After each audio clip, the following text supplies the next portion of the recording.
Samedi matin, Christophe Bouillon, qui est président de l'association des petites villes de France, des villes qui comptent entre 3 000 et 20 000 habitants.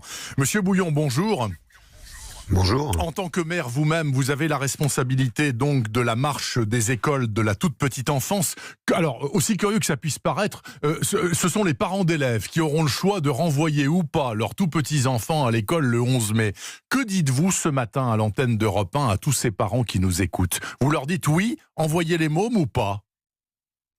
Alors d'abord, on voit bien que le gouvernement est en train de transformer un casse-tête pour lui en casse-tête pour les maires. Parce qu'avec la meilleure volonté du monde, on voit bien qu'on bute sur la réalité. Vous savez, faire respecter des gestes barrières ou de distance à des jeunes enfants, c'est quand même parfois difficile. Oui. Ça dépend du type d'école. Vous avez parfois dans des communes rurales des petites écoles avec des classes à plusieurs niveaux.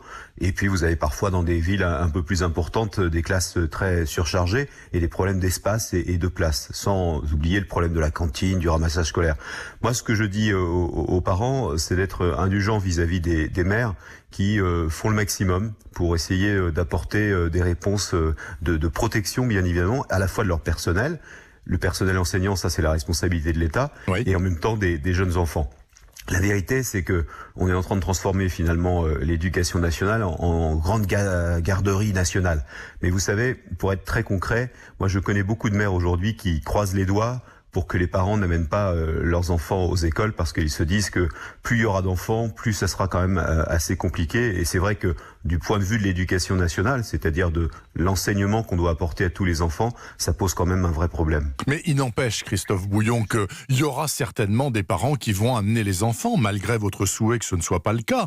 Et donc tous ces mômes, vous ne savez absolument pas combien il faut d'enseignants pour les accueillir, combien il faut de gens pour les nourrir. Est-ce qu'ils auront tous des masques, du gel, etc. Vous êtes dans le flou complet.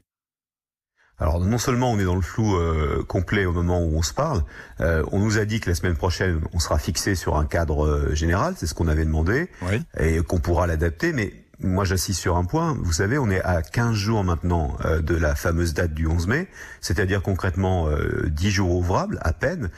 Il faut donc être en capacité de mobiliser des moyens humains. Vous avez raison, on n'ouvre pas une cantine en claquement de doigts, il faut commander des denrées. On peut pas relancer le ramassage scolaire comme ça sans imaginer le nombre d'enfants qu'on peut mettre dans les bus. On peut pas en effet prévoir le personnel sans connaître le nombre d'enfants. Et ce qui est difficile, c'est que on pourra avoir finalement des effectifs qui évoluent d'un jour à l'autre parce que les parents peuvent changer d'avis en cours de route et ça concrètement en termes d'organisation c'est quasiment mission impossible.